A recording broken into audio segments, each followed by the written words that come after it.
Hello and welcome to a new ESO video.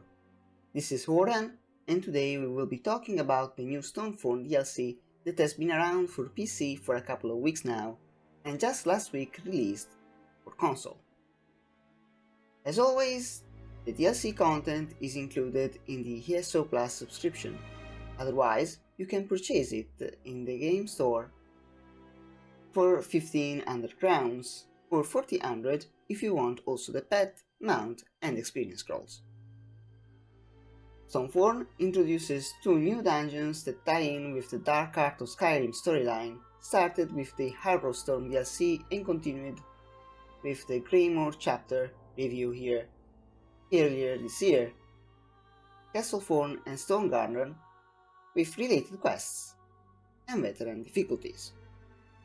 Both dungeons can be accessed either via the Dungeon Finder or by entering via the accesses in the Greymoor zone, in Western Skyrim and Blackreach, respectively.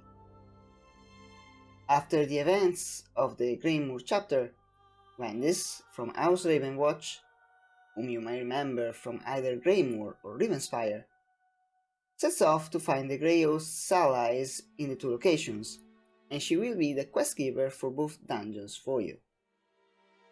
You can of course face both instances even without having played any of this year's content, but I can't really say it's advisable, given how disjointed the plot may feel.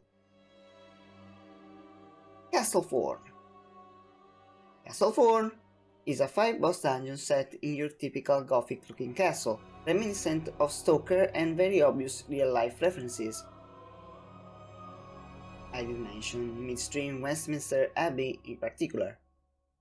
In there, you will fight your way up to the cathedral, and the whole place looks more like an oversized church than an actual castle, in fashion with Greystone Keep, hunting down Lady Thorn and her minions.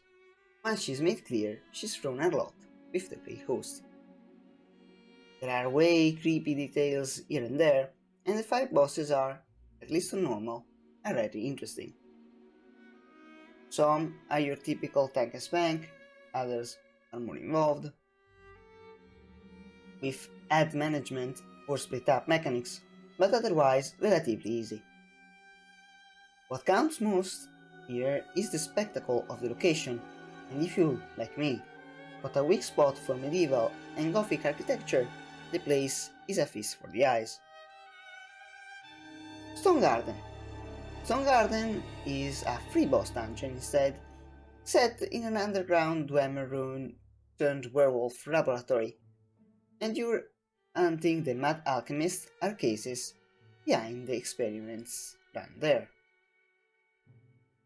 After breaking in and removing a half werewolf as first boss, you proceed to test one of Arcasis' contraptions second before finally facing him directly.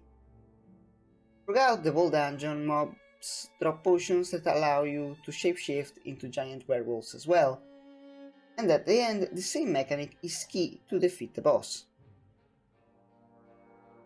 In general, while the aesthetics are not new or awe-inspiring, Stonegarden's mechanics are interesting and the fights chaotic in a good way, partly due to the cramped spaces in which they're set. More so, each one comes with a hard mode for players wanting a true challenge. All in all, for a Q3 DLC, this is a neat piece of content that furthers the story in a good way, leaving it open for the last part coming in November, and the dungeons offer good mechanics, good challenges, and definitely some eye candy in terms of locations and effects. Totally worth the base purchase for me, but I'd personally not spend more than twice as much for the collector's edition pet or mount.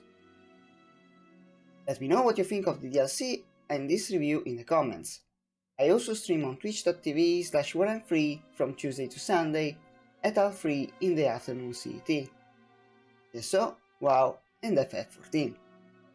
Thanks for watching and remember to like, subscribe, and I'll see you there. Stay safe.